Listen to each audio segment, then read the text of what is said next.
નમસ્કાર, પ્રણામ મિત્રો. જય માતાજી, જય શ્રી કૃષ્ણ મિત્રો. આજની વાર્તા તમને જરૂર ગમશે, તો ચાલો શરૂ કરીએ. સવારનો સમય હતો. ઉનાળાનો આકરો તડકો ધીમે ધીમે આખા ઘરને જગાડી રહ્યો હતો. સંજના રસોડામાં તે ચા બનાવીને નીકળી અને જેવી રૂમમાં પહોંચી તો જોયું કે તેનો પતિ અંકિત સાંભુ વાંચી રહ્યો. સંજનાએ હસીને કહ્યું, સાંભળો, આ 15 તારીખે આપણી ગલીમાંથી હરિદ્વાર માટે બસ જઈ રહી છે. ગંગા સ્નાન માટે મારે બહુ મન છે જવાનું. વિચારું છું કે આપણે પણ જઈએ. અંકિતે છાપા પરથી નજર હટાવીને કંઈક વિચાર્યું, પછી હળવા સ્મિત સાથે કહ્યું, ઠીક છે, પણ હું ત્યારે જ જઈશ જ્યારે માં પણ આપણી સાથે ચાલશે. પાસે જ બેઠેલા કમલાજીએ આ સાંભળીને તરત કહ્યું, અરે નહીં બેટા, તમે બંને જઈ આવો. અત્યારે ત્યાં બહુ ભીડ હશે અને મને ક્યાં આટલું ફરવું ગમે છે. સંજનાએ હસીને માં તરફ જોયું અને બોલી, માં, તમને તો ખબર જ છે તમારો દીકરો કેટલો જીદ્દી છે. હવે આ વખતે તો તમારે ચાલવું જ પડશે અમારી સાથે. અંકિત પાસે આવીને તેમનો હાથ પકડતા બોલ્યો, માં, બસ 2 દિવસની વાત છે, ચાલો ને સાથે, સારું લાગશે. અને જો તમને નહીં ચાલો તો હું પણ નહીં જાઉં. તમારા વગેરે સફર અધૂરું લાગશે. અંકિતે કહ્યું તો કમલાજીએ દીકરા અને વહુને જોયા પછી ધીમેથી હસી પડ્યા. એટલે સ્મિતમાં પ્રેમ પણ હતો. ઠીક છે, તમારી બંનેની જીદ આગળ મારી ક્યાં ચાલી છે, ચાલીસ તમારી સાથે, તેમણે સ્નેહથી કહ્યું અને સાચું કહ્યું. તો બેટા, બહુ વર્ષો થઈ ગયા ગંગામાના દર્શન કર્યાને. અંકિતે તરત જ માના હાથ પકડી લીધા. તો નક્કી રહ્યું, આ વખતે આપણે ત્રણેય સાથે ચાલીશું અને તમારી સાથે ગંગામાં ડૂબકી લગાવીશું. સાથે જ આપણા મનની શાંતિ મેળવીશું. રૂમમાં એક શાંત સ્મિત છવાઈ ગયું. ઉનાળાની એ સવારમાં એક મીઠો ઉત્સાહ બળી ગયો હતો. આ વખતની યાત્રા ફક્ત ગંગા સ્નાનની નહોતી, પણ સંબંધોની ઊંડાઈને અનુભવવાની હતી. વહેલી સવારનો સમય હતો. આકાશ હળવા પ્રકાશથી ભરાવા લાગ્યું હતું. મહોલ્લાની એ ગલી જ્યાં રોજબરોજની હલચલ થતી હતી, આજે થોડી અલગ લાગી રહી હતી. સંજના અને અંકિતે બેગ પેક કરી લીધા હતા. કમલાજીએ પોતાની સિલ્કની સાડી પહેરી, કપાળે બિંદી લગાવી, મનોમન પ્રાર્થના કરતા તૈયાર હતા. ગલીના વળાંક પર જેવી બસ આવીને ઊભી રહી, સંજનાએ પ્રેમથી માનો હાથ પકડ્યો અને કહ્યું, માં, ચાલો, આ વખતે ગંગામાં તમને બોલાવી રહ્યા છે. અંકિતે માના ખંભા પર હાથ મૂક્યો અને કહ્યું, માં, તમે સાથે છો એટલે આ સફર વધુ ખાસ લાગી રહ્યો છે. બસ જેવી શહેરની ભીડમાંથી નીકળીને ખુલ્લા રસ્તે આવી, ત્રણેયની વાતોમાં યાદો બળવા લાગી. ક્યારેક અંકિત પોતાના બાળપણની શરારતો કહેતો, તો ક્યારેક સંજના કોઈ મજાક કરી દેતી, તો માં ક્યારેક હળવી ઊંઘમાં હસી દેતા, તો ક્યારેક બારીમાંથી બહાર ગંગા મૈયાને યાદ કરતા. રસ્તા કિનારે ખેતરોની હરિયાળી, હવામાં આવતી માટીની સુગંધ અને સંજનાના ટિફિનમાંથી નીકળેલા પરાઠાની મહેક, બધું મળીને જાણે આ યાત્રાને પવિત્ર બનાવી રહ્યું હતું. દરેકના ચહેરા પર એક નિરાંત હતી. કોઈ ઉતાવળ નહીં, કોઈ તણાવ નહીં. બસમાં દીકરો અને વહુ, 3 દિલ અને એક જ ભાવના, શ્રદ્ધા, પ્રેમ અને સાથનું સુખ, બસ પોતાની ગતિએ હતી. પણ તેની અંદર બેઠેલા ત્રણેય દિલ એક અલગ જ ગતિથી ધબકી રહ્યા હતા. ખાસ કરીને કમલાજીનું દિલ બારી બહાર વહેતી હવામાં જાણે તેમને ભૂતકાળની કોઈ મીઠી સુગંધ મહેસૂસ થઈ રહી હતી. સંજના હળવા સ્મિત સાથે માનો હાથ પકડીને બેઠી હતી. અંકિત પાસેની સીટ પર બેઠો બેઠો વારવાર મા તરફ જોઈ રહ્યો હતો. તેમની આંખોની ચમક જે ધીમે ધીમે વધુ ઊંડી થઈ જઈ રહી હતી. બસમાં હળવા આંચકા કમલાજીને જાણે કોઈ જૂના સમય તરફ લઈ જઈ રહ્યા હતા. તેમની આંખો ધીમે ધીમે ઢળી ગઈ અને તેઓ પોતાના ભૂતકાળમાં ખોવાઈ ગયા. 5 વર્ષ પહેલાની હરિદ્વારની યાત્રા, એ જ ઉનાળાની રજાઓ, એ જ તેમનો હાથ પકડીને ચાલી રહ્યા હતા. રામલાલજી, તેમના જીવનસાથી, ગંગાનો એ પાવન પ્રવાહ હરકી પોળીમાં પગથિયા મંદિરની ઘંટોળીઓનું ગુજારી રહ્યો હતો અને ગંગા ઘાટ પર ગુંજતા હર હર ગંગે ના સ્વર બધું જાણે આત્માને સ્પર્શી જતું હતું. એ દ્રશ્ય, એ હવા, એ શ્રદ્ધા, કમલાજીના મનમાં આજે પણ એવી સાજી હતી, જાણે બસ કાલની જ વાત હોય. કેવી રીતે સાચે? તેમણે પતિદેવનો હાથ પકડતા કહ્યું, સાંભળોજી, હરિદ્વાર આવીને દિલને કેટલું સુકૂન મળે છે. એક અજીબ શાંતિ મહેસૂસ થાય છે મનમાં. રામલાલજીએ હસીને તેમની તરફ જોયું હતું અને બહુ પ્રેમથી બોલ્યા હતા, હરિદ્વાર તો બહાનું છે કમલી, અસલી સુકૂન તો તારી સાથે ચાલવામાં. એ પળની મીઠાશ આજે પણ તેમના દિલમાં એવી જ બની રહી હતી. ત્યારે જ એક ઝટકા સાથે ગાડીના બ્રેક લાગ્યા અને કમલાજીની યાદો તૂટી. સામે બોર્ડ દેખાઈ રહ્યું હતું, હરિદ્વાર 5 કિલોમીટર. કમલાજીની આંખોમાં એક ચમક હતી, એક સંતોષ, એક આત્મીય સુકૂન. તેમણે ધીમેથી કહ્યું, આજે બહુ વર્ષો પછી ફરી એક પવિત્ર ધરતી પર પાછી ફરી રહીશું. આ વખતે સાથે મારા બાળકો છે અને રામલાલજીની યાદો પણ. ગાડીની બારીમાંથી આવતી હવામાં જાણે આશીર્વાદ વહી રહ્યા હતા, જાણે ગંગામાં પોતે તેમને બોલાવી રહી હતી. કમલાજીની આંખોમાં એક ચમક હતી, જે વર્ષો પછી કોઈ જૂના સપનાના પૂરા થવામાં આવે છે. તેઓ બારીમાંથી બહાર જતા બોલ્યા, ખબર છે બેટા, જ્યારે તારા પપ્પા હતા ને ત્યારે અમે હરિદ્વાર આવ્યા હતા. ત્યાર પછી આજે જ જઈ રહીશું. આજે પણ મનમાં એ જ શ્રદ્ધા, એ જ શાંતિ મહેસૂસ થઈ રહી છે. અંકિત હસતા બોલ્યો, હા માં યાદ છે મને, તે વખતે તમારી એ ટિકિટ મિસ કરાવી હતી. સંજના હસી પડી, તો આ વખતે શ્રદ્ધા તમારા દીકરા અને વહુ સાથે પૂરી થશે. માં કમલાજીની આંખો ભરાઈ આવી, પણ તેમનો ચહેરો હસી રહ્યો હતો. હરિદ્વાર હળકી પોળીનું પાવન દ્રશ્ય, જૂનની ગરમીમાં ગંગા સ્નાનનો ઉત્સવ. સવારના તડકામાં ગંગાના લહેરો જાણે સોના જેવી ચમકી રહી હતી. ઘાટ પરની ભીડ હતી, પણ એક ખૂણો એવો હતો જ્યાં સુકૂન હતું, અને એ ખૂણામાં ઊભા હતા અંકિત, તેની પત્ની સંજના અને કમલાજી. કમલાજીએ સફેદ સૂતરા ઉસ સાડી પહેરી હતી, કપાળે લાલ બિંદી અને આંખોમાં એ જ જૂની ચમક જેને ઉંમર પણ મિટાવી શકી ન હતી.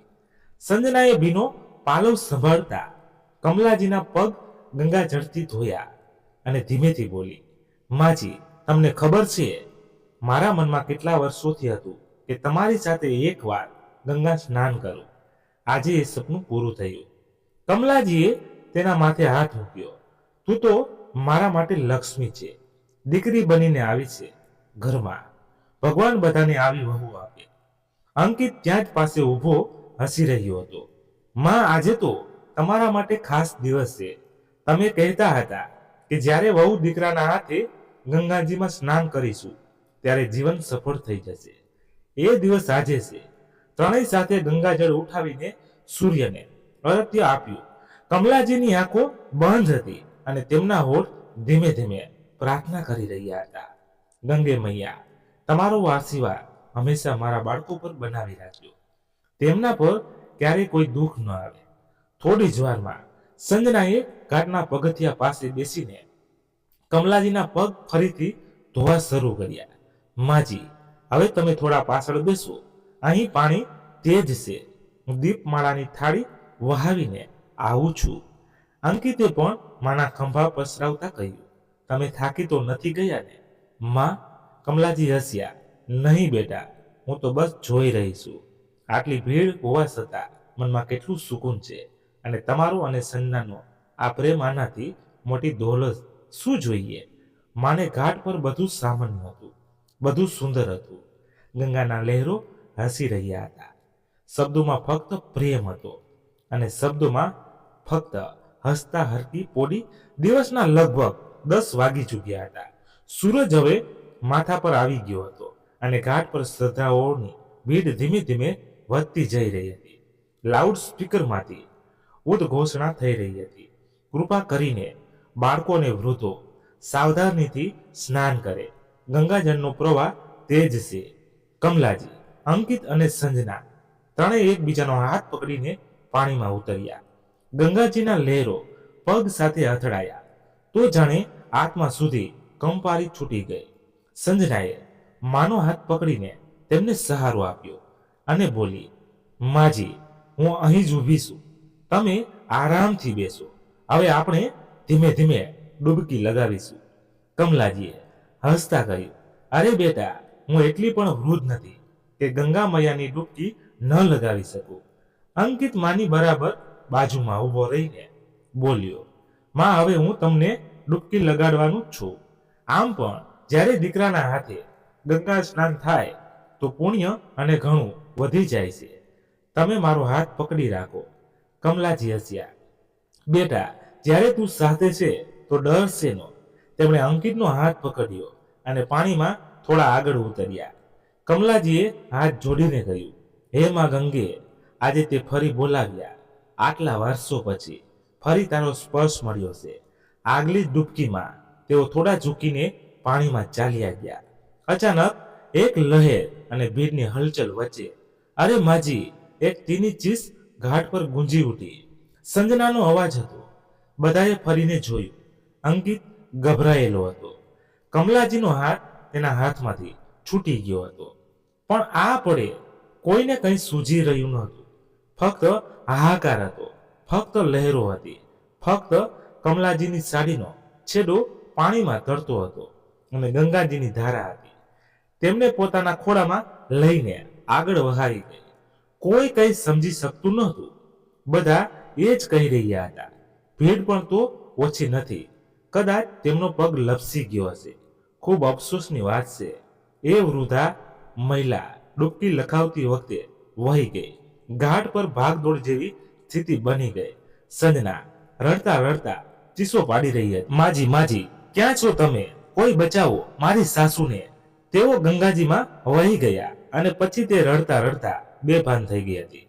અંકિત જે પથ્થરની જેમ જામી ગયો હતો. લોકો દોડ્યા, ગોતો ખોરો પાણીમાં ઉતર્યા, પણ કમલાજી ક્યાંય ન હતા. બપોરના ચળકતા તડકામાં પણ ઘાટ પર એક અજીબ ઠંડક છવાઈ ગઈ હતી. માહોલ ભારે હતો. થોડી વાર પહેલા જ્યાં કમલાજી પોતાના દીકરા અને વહુ સાથે શ્રદ્ધાથી સ્નાન કરી રહ્યા હતા, ત્યાં જ હવે એ જ ઘાટ પર ખામોશી પથરાયેલી હતી. સંજના અને અંકિત થાણે પહોંચ્યા. સંજનાની આંખો લાલ હતી, રડી રડીને.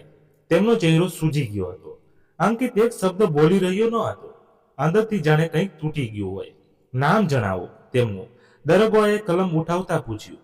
સંજનાએ કપતા અવાજે, કમલાદેવી, ઉંમર 65 વર્ષ, મારા પતિના માં. પોલીસ અધિકારીએ બધી વિગતો લખી. નામ કમલાદેવી, ઉંમર 65 વર્ષ, સરનામું અશોક વિહાર, દિલ્હી. તારીખ અને સમય સવારે લગભગ 10 વાગ્યા. સ્થળ હરકીપુડી, હરિદ્વાર. ઘટના ગંગા સ્નાન દરમિયાન કમલાદેવી પાણીના તેજ પ્રવાહમાં લાપતા થઈ ગયા. રિપોર્ટ દાખલ થતાં જ દરોગાએ 2 સિપાહી અને 3 ગોતાખોરોને મોકલ્યા. ઘાટનો ખૂણે ખૂણો તપાસવામાં આવ્યો. ગંગાની ધારા આજે કંઈક વધુ જ તેજ હતી.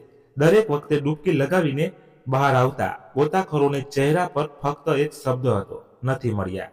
સન્ના ત્યાં જ ઘાટના કિનારે બેસી ગઈ. આંસુ થંભાનું નામ નહોતા લઈ રહ્યા. તેની સાડી ભીંજાઈ ગઈ હતી, પણ તેને કોઈ હોશ ન હતો. માજી, તમે ક્યાં ચાલ્યા ગયા? તમે તો કહેતા હતા કે આપણે બધા સાથે રહીશું. હવે આમ કેવી રીતે ચાલ્યા ગયા? તે વાર એ જ બોલી રહી હતી. ત્યાં થોડે દૂર અંકિત ઊભો હતો.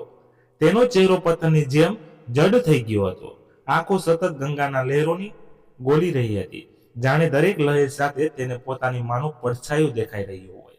તે ન રડી રહ્યો હતો, ન કંઈ બોલી રહ્યો હતો. અંદર ને અંદર જાણે કંઈક પીગળી રહ્યું હતું. પાસે ઉભેલા એક વૃદ્ધ શ્રદ્ધાળુએ જોયું અને ધીમેથી કહ્યું, ગંગામાં જેને બોલાવે છે તેને કોઈ રોકી શકતું નથી. પણ આ બસ એક માના વહી જવાની કહાણી ન હતી. કંઈક તો હતું જે હજુ અજાણ્યું હતું. કંઈક હું જેને કોઈએ થતા જોયું ન હતું, અથવા કદાચ જોયું પણ કંઈ કહ્યું ન હતું. હરિદ્વારની ગરમ બપોર, ગરમ ગંગા કિનારો, માહોલ શાંત હતો. પણ અંકિત અને સન્નાના દિલોમાં તોફાન ચાલી રહ્યું હતું.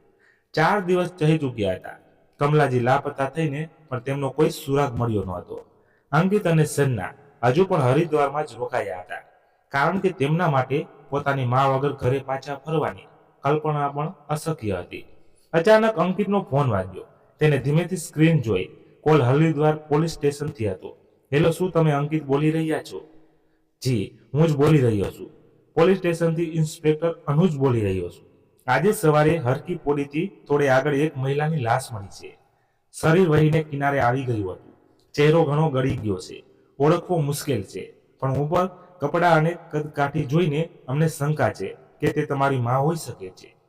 અંકિત થોડી પણ ચૂપ રહ્યો. તેની આંખો ફાટી ગઈ, હૃદયના ધબકારા તેજ થઈ ગયા. શું કહી રહ્યા છો તમે? તેનો સ્વર કંપી રહ્યો હતો. સન્ના ત્યાં જ પાસે બેઠી હતી. તેની આંખોમાં બેચેની જોઈને તે ગભરાઈ ગઈ. સાંભળો, શું થયું? કોનો ફોન હતો? અંકિતે જેમ તેમ પોતાની જાતને સંભાળતા કહ્યું. હવે હમણાં હોસ્પિટલ જવું છે. પોલીસને એક બોડી મળી છે, કદાચ એમાં હોઈ શકે છે. સંજનાની આંખોમાંથી આંસુ વહી નીકળ્યા. નહીં, આ નહીં હોઈ શકે. એ માં નહીં હોઈ શકે. તેમણે તો કહ્યું હતું કે તેઓ હંમેશા આપણી સાથે રહે છે. બંને ઝડપથી રૂમમાંથી બહાર નીકળ્યા. ગેટ હાઉસની બહાર આવતા જ તેમણે એક ઓટો રોકાવી સંજના કાંપતા હાથે પાલવ સંભાળતી બેઠી. અંકિતે ચૂપચાપ માથું ઝુકાવી લીધું. ઓટો ગંગાના રસ્તા ઉપર ઝડપથી હોસ્પિટલ તરફ ભાગી રહી હતી, પણ અંકિત અને સન્નાના મનમાં જાણે દરેક વળાંક એક ડર સાથે ટકરાઈ રહ્યો હતો. તડકો હવે ઢળવા લાગ્યો હતો. ઓટો જેમ જેમ હોસ્પિટલ તરફ વધી રહી હતી, અંકિત અને સન્નાના હૃદયના ધબકારા પણ તેજ થતા જઈ રહ્યા હતા. દરેક વળાંક, દરેક બ્રેક તેમને એક અજાણી સચ્ચાઈની વધુ નજીક લઈ જઈ રહ્યો હતો. હોસ્પિટલ પહોંચ્યા તો દરવાજા પર પહેલેથી બે પોલીસવાળા ઊભા હતા. તેમણે અંકિતને ઓળખી લીધો. આવો, બોડી મોર્ચ્યુરીમાં રાખી છે, પોલીસવાળો બોલ્યો. સન્નાની આંખો ભરાઈ આવી. તેણે અંકિતનો હાથ કડકાઈથી પકડી લીધો. સીડીઓથી નીચે ઉતરતા મોચીનો રસ્તો અને હવા બંને ઠંડા થઈ ગયા હતા. દરવાજો ખોલવામાં આવ્યો. એક સ્ટ્રેચર પર સફેદ ચાદરથી ઢંકાયેલું શરીર રાખ્યું હતું. નજીક પહોંચતા જ પોલીસે ચૂપચાપ ચાદરનો ખૂણો થોડો ઊંચો કર્યો. ચહેરાની હાલત ખૂબ જ ખરાબ હતી. સૂજેલી ત્વચા, જગ્યાએ જગ્યાએથી ઉકળી ગયેલી. ઓળખવું સહેલું નહોતું, પણ ચાદરની બહાર દેખાતા હાથ એ જ કરચલીઓવાળા માના સ્પર્શ જેવા. અંકિતની આંખો ફાટી જ રહી ગઈ. આ માના હાથ છે. તેનો અવાજ તૂટી રહ્યો હતો. સંજનાનું કાળજું જાણે ચીરાઈ ગયું. નહીં, જુઓ, બરાબર આમાં ન હોઈ શકે. માં તો હંમેશા હસતી હતી. આ ચહેરો તો સંજના કંપી રહી હતી. તે પછી કંઈ બોલી નહીં. અંકિતની આંખોમાંથી આંસુ વહેવા લાગ્યા. તે ત્યાં જ સ્ટ્રેચર પાસે બેસી ગયો. પોલીસ અધિકાર અનુજે ધીમેથી ગયું. નદી કિનારેથી જે બંગડીઓ અને લાલ સાડી મળી તે બધી કમલાજી જેવી જ છે. ઓળખાણ તમારે જ કરવી પડશે. ઇન્સ્પેક્ટર અનુજની વાત સાંભળી અંકિતે રડતા રડતા કહ્યું, આ મારી માં જ છે. સન્ના ધ્રુસકે ધ્રુસકે રડી પડી. માં, તમે તો કહ્યું હતું કે આ વખતે ગંગા મૈયા પાસેથી લાંબી ઉંમર માંગશો, પછી કેમ ચાલ્યા ગયા? અંકિત હવે બસ એ જ આંખને જોઈ રહ્યો હતો જે ક્યારેય તેના માથા પર આશીર્વાદ માટે ઉઠતો હતો. અંકિતની આંખો હજુ પણ ભીની હતી. તેણે હિંમત ભેગી કરીને અધિકાર તરફ જોયું અને ધીમા અવાજે કહ્યું, સર, અમારે અમારી માને રિલીઝ કરાવવી છે. અમે તેમને એકલા નહીં છોડી શકીએ. ઇન્સ્પેક્ટર અનુજે એક પળે તેને જ જોયું, પછી માથું હલાવ્યું. ઠીક છે, તમારી કેટલીક ફોર્માલિટીઝ પૂરી કરવી પડશે. એક ઓળખપત્ર અને કેટલાક સાઇન. અંકિતે ધીમેથી ખિસ્સામાંથી ઓળખપત્ર કાઢ્યું. હાથ કંપી રહ્યા હતા. ઇન્સ્પેક્ટરે અનુજે પેપર આગળ વધાર્યું અને અંકિતે પોતાના સાઇન કર્યા, જાણે દરેક અક્ષર તેના દિલ પર ખૂંચી રહ્યો હોય. સન્ના હજુ પણ શાંત નહોતી થઈ. તેના આંસુ રોકાઈ રહ્યા નહોતા. તે બસ હોસ્પિટલની દહેલી પર બેસી ફર્શને જોઈ રહી હતી. પોલીસ પાસેથી બધી ઔપચારિકતાઓ પૂરી કર્યા પછી અંકિત અને સંજના માના પાર્થિવ દેહને એક નાના વાહનમાં લઈને હરિદ્વારના સ્મશાન ઘાટ તરફ નીકળી. રસ્તામાં અંકિતે કાપતા હાથે પોતાનો ફોન કાઢ્યો. સૌથી પહેલા તેને પોતાની માસીને ફોન કર્યો. હેલો માસી, માં નથી રહી. સામેથી અચાનક સન્નાટો. પછી માસીના ડુસકાનો અવાજ આવ્યો. પછી તેણે પોતાના કાકા રૂપચંદજીને ફોન કર્યો.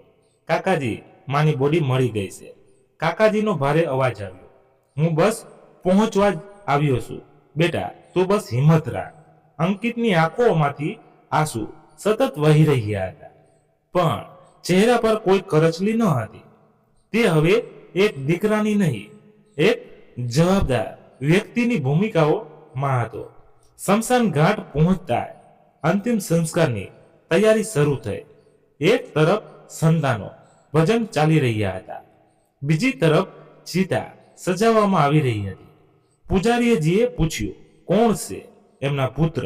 અંકિતે હાથ જોડીને કહ્યું, હું છું, એમનો દીકરો.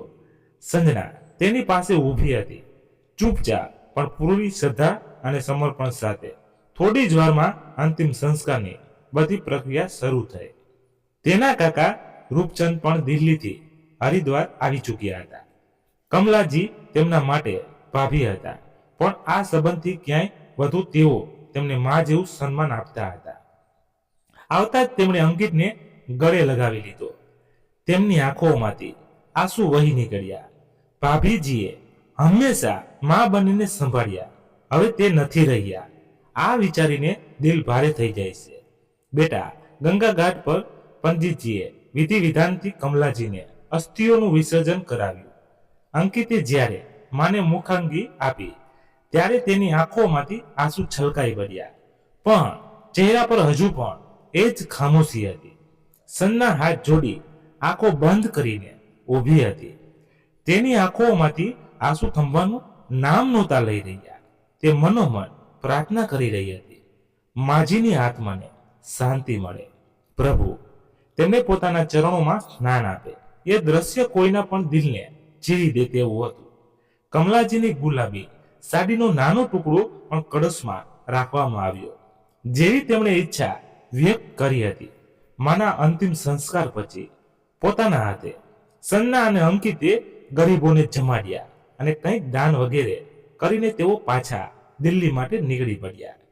ગાડીમાં એક અજીબ ખામોશી હતી. પાછળની સીટ પર સંજના માથું બારી સાથે ટેકવી બહાર તરફ જોઈ રહી હતી, પણ આંખોમાં આંસુ રોકાવાનું નામ જ નહોતા લેતા. તેનું મન ક્યાંક અટવાયેલું હતું.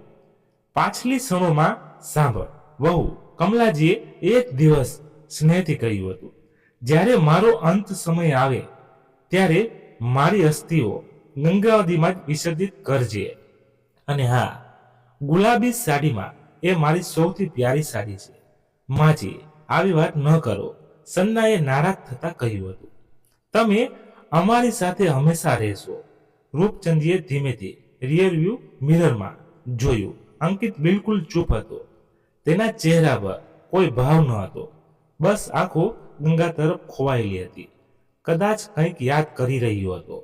ગાડી દિલ્હી તરફ વધી રહી હતી અને સાથે વધી રહી હતી એ દર્દની લહેર, જેને શબ્દોમાં બાંધવી સહેલી ન હતી. જેવી ગાડી દિલ્હી કમલાજીના ઘરે આવીને ઊભી રહી, પાડોશીઓ અને સંબંધીઓ ભેગા થવા લાગ્યા. ખબર પહેલા જ ફેલાઈ ચૂકી હતી. દરેક જણ સ્તનબંધ હતું. કોઈ વિશ્વાસ કરી શકતું ન હતું કે જે કમલાજી હસતા હસતા થોડા દિવસ પહેલા જ બધાને મળી રહ્યા હતા, આજે તેમની ફક્ત યાદો જ પાછી ફરી રહી હતી. ઘરના આંગણામાં ચહલ પહલ હતી, પણ એ જ રોનક નહીં, એક સન્નાટો હતો જે દરેક ચહેરા પરથી ટપકી રહ્યો હતો. અરે એ દિવસે તો મારી સામે જ નીકળી હતી. એક વૃદ્ધ પાડોશણે પાલવથી આંખો લૂછતા કહ્યું, એ આવા દીકરા બહુ બધાઈને મળે, કેટલી ખુશ હતી. કમલા પાસે ઊભેલી એક મહિલા બોલી, કમલાને તો બધા કહેતા હતા કે તું બહુ ભાગ્યશાળી છે, આવા દીકરાઓ મળ્યા છે કે તને પોતાની સાથે હરિદ્વાર ગંગા સ્નાન માટે લઈ જઈ રહ્યા છે. પણ કોને ખબર હતી કે ગંગા મૈયા તેને પોતાના નામમાં સમાવી લેશે. ભીતર રૂમમાં એક ખૂણામાં બેઠેલી સન્ના બધું સાંભળી રહી હતી. તેનું દિલ ફાટી રહ્યું હતું, પણ આંસુ હવે જાણે સુકાઈ ગયા હતા. બસ આંખો હતી જેમાં એક ઊંડાઈ હતી, જેમાં દરેક શબ્દ ડૂબી રહ્યો હતો. અંકિતની ફઈ જે વર્ષોથી ગામમાં હતી, અંદર આવતા ચિપ્સ પાડી ઉઠી. અરે ઓ કમલા, તું તો કહેતી હતી કે હજુ ઘણું જોવાનું છે. તારો પુત્ર આવશે, તેના લગ્ન થશે અને તું સૌથી પહેલા આરતી ઉતારીશ. આ શું કર્યું તે? બહેન, રૂપચંદીએ બધાને શાંત કર્યા અને કહ્યું, કમલા ભાભીજી હવે આપણી વચ્ચે નથી, પણ તેમણે જે પ્રેમ, સાદગી અને ત્યાગ આપણને શીખવ્યો તે હંમેશા આપણી સાથે રહેશે. ઘરની દિવાલો પર લટકતી તેમની તસવીર હવે વધુ જીવંત લાગી રહી હતી, જાણે તેઓ ત્યાં જ હોય, બધાને સાંભળી રહ્યા હોય, હસી રહ્યા હોય. 13માના દિવસે ઘરમાં ફરીથી ભીડ હતી, પણ હવે સ્વરમાં પણ એક ઊંડી ચૂપકીદીથી ભરેલી હતી. પંડિતજીએ વિધિ વિધાનથી પૂજા કરાવી. લોકોએ શ્રદ્ધાંજલિ આપી, ભોજન ગ્રહણ કર્યું અને કમલાજીની ઈચ્છાઓને યાદ કરતા ઘરે પાછા વળ્યા. દરેક ખૂણા જાણે તેમની યાદોથી ભરેલો હતો. બધા ચાલ્યા ગયા. ઘરમાં ફરી સન્નાટો પસરી ગયો. સંજના દીવાલ પર લટકતી કમલાજીની તસવીરને જોતા ધ્રુસકે ધ્રુસકે રડી પડી. અંકિત તેની પીઠ થપથપાવી, પણ તેની પોતાની આંખો પણ ભરાઈ આવી હતી. માં, તમે આટલી જલ્દી કેમ અમને એકલા છોડી દીધા? સન્નાના ડુસકા ગુંજી રહ્યા હતા. મિત્રો, શું જે દેખાઈ રહ્યું છે એ સત્ય છે કે પછી તેની પાસે છુપાયેલું છે કોઈ એવું રહસ્ય જે હજી સુધી કોઈને ખબર નથી પડી? શું કમલાજીની મુસ્કાન પાછળ કોઈ અધૂરી કહાની હતી કે કોઈ એવું સત્ય જ તેમની સામે જ ગંગાજીમાં સમાઈ ગયું? ચાલો જાણીએ આ વાર્તાના આગળના વળાંકમાં. અને કેટલાક વર્ષો પછી એક હોસ્પિટલમાં રાતના 2 વાગી રહ્યા હતા. હોસ્પિટલમાં સન્નાટો છવાયેલો હતો.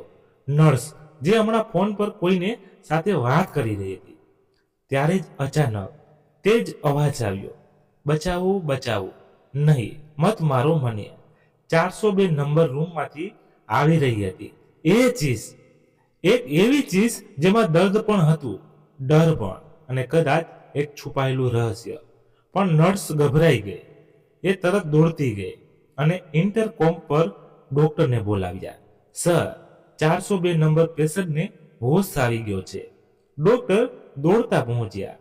રૂમ 402માં રૂમમાં એક સ્ત્રી પલંગ પર બેઠી હતી.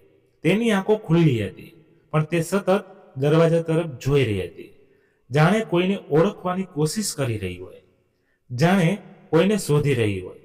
તે બીજું કોઈ નહીં, કમલાજી હતા, જેમને તેમના દીકરા અંકિતે મૃત માનીને ગંગાજીમાં તેમની અસ્થિઓનું વિસર્જન કરી દીધું હતું.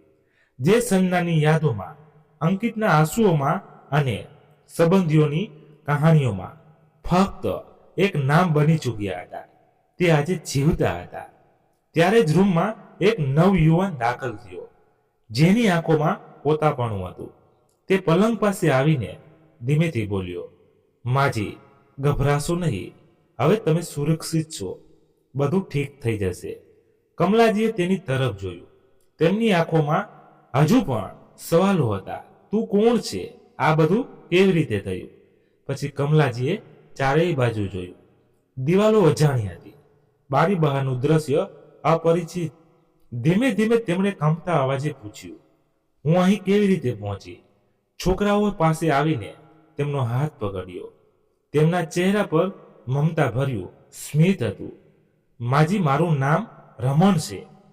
તમે મને 3 વર્ષ પહેલા હરિદ્વારમાં ગંગા ઘાટ પાસે બેભાન અવસ્થામાં મળ્યા હતા. હું તમને મારી સાથે નોઈડા લઈ આવ્યો છું, પણ તમે કોમામાં ચાલ્યા ગયા હતા. કમલાજીનો ચહેરો સફેદ પડી ગયો. 3 વર્ષ એટલે કે હું 3 વર્ષથી કોમામાં છું, તેમણે પોતાની જાતને પૂછ્યું. ત્યારે જ અચાનક તેમનો ચહેરો સખત થઈ ગયો, જાણે કોઈ જૂની પરતને કોઈ યાદ સ્પર્શી ગઈ હોય. હરિદ્વારની કેટલીક ધૂંધળી તસવીરો તેમના મનમાં ઉભરવા લાગી. ગંગા ઘાટ આરતી, અને પછી એક ઝટકો.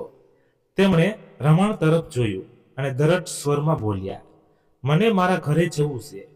હમણાં રમણે હેરાનીથી કહ્યું, પણ માજી, તમે હજી બહુ નબળા છો, 2-3 દિવસમાં ચાલીશું. કમળાજીએ માથું હલાવ્યું, નહીં બેટા, હવે બહુ આરામ કરી લીધો, હવે સમય આવી ગયો છે કેટલાક લોકોને તેમનો અસલી ચહેરો દેખાડવાનો. રમણ સ્તનબંધ ઊભો હતો. કમલાજીની આંખોમાં હવે ફક્ત એક જુસ્સો હતો. આખરે સત્ય શું છે અને તેને કેટલા ચહેરાઓમાંથી પસાર થવું પડશે? રમણે કમલાજીનો હાથ પકડતા નરમ અવાજે કહ્યું, ઠીક છે માજી, સવાર થતાં જ હું તમને તમારા ઘરે લઈ જઈશ. આમ તો જો તમને ઘરનો નંબર યાદ હોય તો જણાવી દો. હું તમારા દીકરાઓને સૂચના આપી દઉં કે તમે હવે સુરક્ષિત છો. આ સાંભળતા કમલાજીની આંખોમાં હલચલ મચી ગઈ. તેમનો ચહેરો અચાનક સખત થઈ ગયો. તેમણે રમણ તરફ જોયું અને ધીમા પણ દ્રઢ સ્વરમાં કહ્યું, નહીં બેટા, એવું ન કરતો. રમણ ચોંકી ગયો, પણ કેમ માજી? કમલાજીનું ગળું ભરાઈ આવ્યું, આંખો ભીની થઈ ગઈ. પણ ચહેરો એકદમ શાંત હતો, કારણ કે જે ઘા તેમણે આપ્યા છે તેના નિશાન હજુ બાકી છે.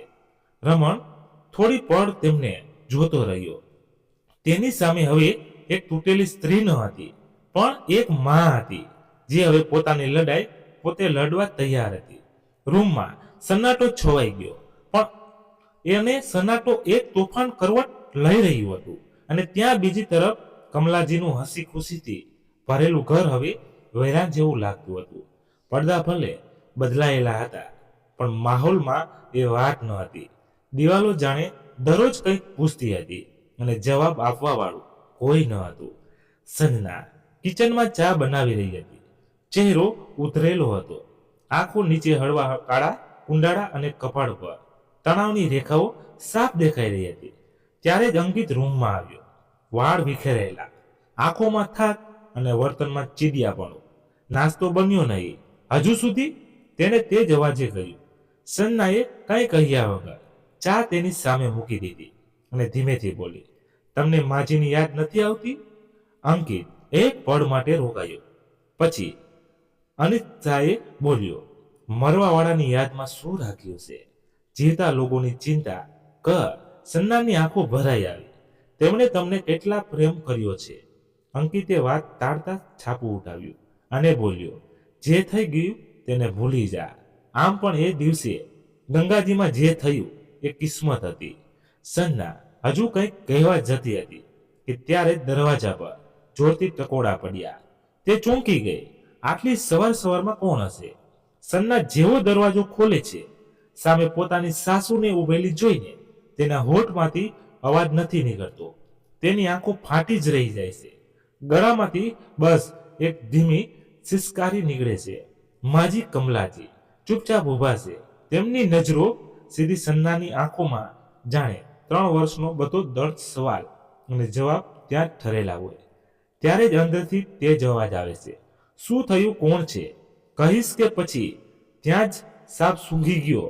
અંકિત રૂમમાંથી બહાર નીકળે અને દરવાજા સુધી પહોંચે છે. જેવી તેની નજર પોતાની માં પર પડે છે, તેના ચહેરાની સુરત જ બદલાઈ જાય છે.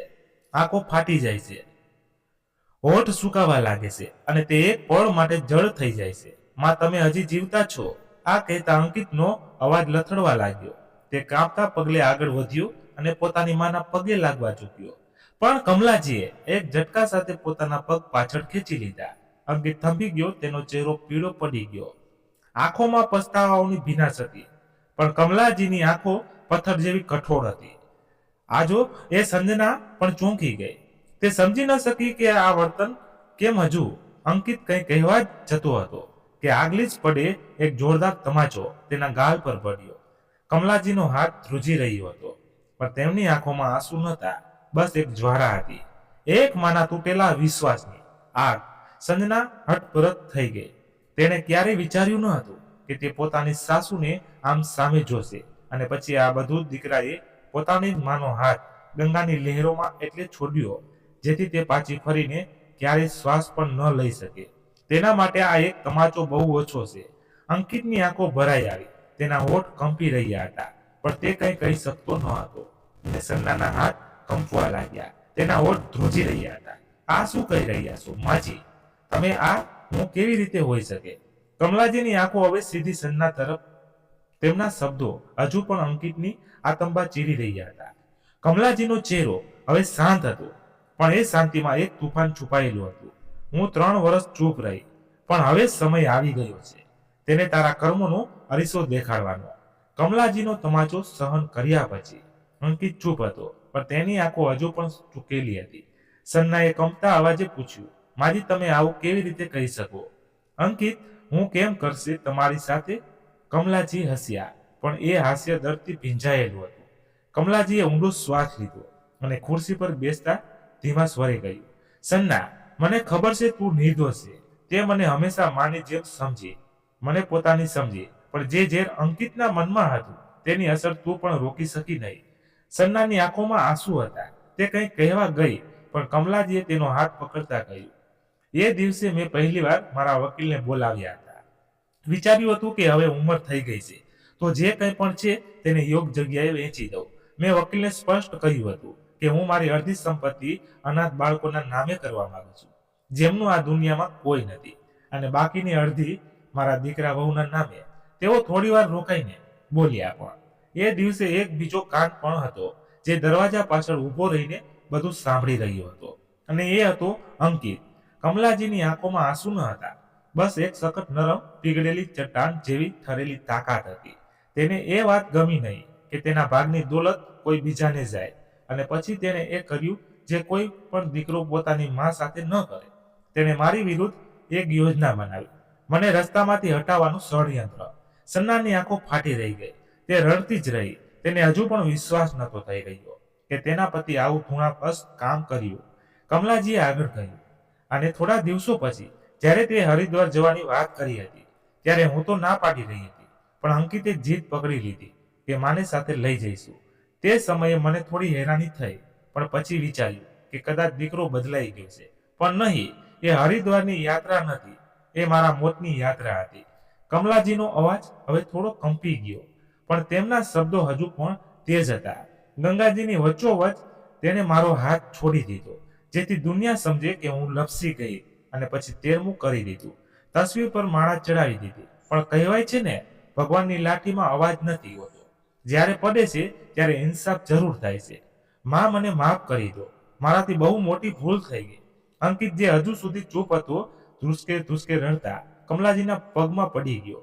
કમલાજીની આંખોમાં એક પળ માટે આંસુ તરી આવ્યા, પણ આગલી જ પળે તેમનો ચહેરો સખત લાલ થઈ ગયો. તેમણે ઝટકા સાથે પોતાના પગ પાછળ ખેંચ્યા અને ગુસ્સાથી બોલ્યા, ખબરદાર, તારી ગંદી જુબાનથી મને માં કહ્યું હતું. એ અવાજ એટલો તીખો હતો કે આખો રૂમ સ્તનબંધ થઈ ગયો. સન્ના, જે હજુ સુધી ચૂપચાપ બધું જોઈ સાંભળી રહી હતી, ધીમે ધીમે અંકિત તરફ વધી. તેની આંખોમાં આંસુ અને ગુસ્સાની ચિંગારી એક સાથે. તું આટલો નીચ પડી જઈશ એ ક્યારે વિચાર્યું નહોતું. સન્નાનો અવાજ કંપી રહ્યો હતો, પણ તેના લહેજામાં એક અજીબ તાકાત હતી. મેં તારા દરેક તાણા સહન કર્યા, તારી દરેક બદતમીજી પર ચૂપ રહી, એ વિચારીને કે કદાચ એક દિવસ તું બદલાઈ જઈશ. પણ તું તો માણસ કહેવાને લાયક પણ ન નીકળ્યો. તું એ જાનવર છે જેને પોતાને જ જન્મ આપનારી માને મારવાની કોશિશ કરી, બસ થોડા રૂપિયા અને જમીન માટે. તેને આગળ ઉઠાવી કહ્યું, તે ફક્ત માનો નહીં, મારો પણ વિશ્વાસ તોડ્યો છે. અંકિતાનો ચહેરો ગુસ્સાથી લાલચોળ થઈ ગયો. તે ગુસ્સામાં સન્ના પર હાથ ઉપાડવા જતો હતો કે રોકાઈ જા. અંકિત, કમલાજી ચીસ પાડતા બંનેની વચ્ચે આવી ગયા. ત્યારે જ એક બીજો જોરદાર તમાચો અંકિતના બીજા ગાલ પર પડ્યો. હિંમત કેવી રીતે થઈ મારી વહુ પર હાથ ઉપાડવાની? તેમની આંખો અંગારાની જેમ બળી રહી હતી. જે દીકરાએ પોતાની માની કદર ન કરી, તે ક્યારેય એક સ્ત્રીની ઇજ્જત ન કરી શકે. આજે હું તને મારા ઘરમાંથી બહાર કાઢું છું. આ મારો છેલ્લો નિર્ણય છે. કમલાજીએ દરવાજો ખોલ્યો અને એક સખત લહેજામાં કહ્યું, નીકળ છે મારા ઘરમાંથી. હવે પોલીસનું નામ સાંભળતા અંકિતના ચહેરાનો રંગ ઉડી ગયો. તેના શ્વાસ તેજ થઈ ગયા, હોઠ કંપવા લાગ્યા. તે એક પળ માટે રોકાઈને સંસ્થા તરફ જોવા લાગ્યો. કદાચ આશા હતી કે તેની આંખોમાં થોડી દયા, થોડું પોતાપણું હજુ પણ બચ્યું હોય. પણ સન્નાની આંખોમાં હવે પ્રેમ ન હતો, ત્યાં ફક્ત આક્રોશ, તૂણા અને તૂટેલો વિશ્વાસ હતો. એ નજરો જે ક્યારેય તેના માટે ચિંતાથી ભરાઈ જતી હતી, આજે પથ્થર જેવી કઠોળ બની ગઈ હતી. કમલાજીએ એક કદમ વધુ આગળ વધતા દરવાજા તરફ ઈશારો કર્યો. જા, અને હવે જો ક્યારેય આ ઘરની આસપાસ પણ દેખાયો તો આગલી વખતે તે તારા માટે ફક્ત દરવાજો નહીં ખુલે, જેલનો ફાટક ખુલશે. અંકિતની આંખોમાં આંસુ હતા, પણ હવે આંસુ કોઈને પીગળાવવા માટે ન હતા, પણ તેની અંદરની હાથ, ડર અને શરમનો અરીસો હતો. તે કંઈ બોલ્યા વગર ઝૂકેલા ખંભા સાથે બહાર નીકળી ગયો. સન્ના ત્યાં જ ઊભી રહી. તેના ચહેરા પર એક ચૂપકીદી હતી, પણ હવે તેમાં ડર નહીં, તાકાત હતી. કમલાજીએ દરવાજો બંધ કર્યો અને સન્ના તરફ જોયું. પછી ધીમેથી તેના માથા પર હાથ ફેરવતા કહ્યું, બહુ સહન કર્યું છે તે મારી દીકરી. હવે સમય છે સુકૂનનો, પોતાના ભાગની ખુશીઓ જીવવાનો. સન્નાની આંખોમાંથી આંસુ વહી નીકળ્યા. તેણે ક્યારેય વિચાર્યું પણ નહોતું કે જે માણસ પર તેને સૌથી વધુ ભરોસો કર્યો તે તેને આટલી હદે તોડી દેશે. પણ આજે કમલાજીના ખોળામાં માથું રાખીને તેને લાગ્યું જાણે તે તૂટેલી નહીં પણ વધુ મજબૂત બની ગઈ છે. કમલાજીએ તેને પોતાની છાતીએ લગાડતા કહ્યું, તું મારી વહુ નહીં, મારી દીકરી છે. અને બેટા, એક વાત કાન ખોલીને સાંભળી લે. મારા માર્યા પછી આ ઘર હવે તારું છે. તને કોઈનાથી ડરવાની જરૂર નથી. પાસે ઉભેલા રમણની આંખો પણ ભીની હતી. તેને વિશ્વાસ નહોતો થઈ રહ્યો. એક દીકરો પોતાની માં અને પત્ની સાથે આટલો નીચ વ્યવહાર કરી શકે છે. પણ એ જ ઘરમાં સંજના અને કમલાજી વચ્ચેનો આ નિશ્ચળ પ્રેમ જોઈને તેનું દિલ ભરાઈ આવ્યું. કમલાજીએ રમણ તરફ જોતા કહ્યું, બેટા આ રમણ છે. તેણે મને દિવસે બચાવી હતી. 3 વર્ષ સુધી તેણે મારી સેવા કરી. મારી દરેક જરૂરિયાતોનું ધ્યાન રાખ્યું, જેમ કોઈ પોતાનું રાખે. સન્નાએ તરત રમણની આગળ હાથ જોડીને કહ્યું, ધન્યવાદ ભૈયા. તમે ન હોત તો ન જાણે માનું શું થાય. રમણે હસીને કહ્યું, હવે માં ઠીક છે એ જ સૌથી મોટી વાત છે. અને તમે બંને આ હાલતમાં જોઈને મને સુકૂન મળ્યો. સન્નાએ કહ્યું, માં તમે બેસો, હું તમારા માટે અને રમણ ભૈયા માટે કંઈક ખાવાનું લાવું છું.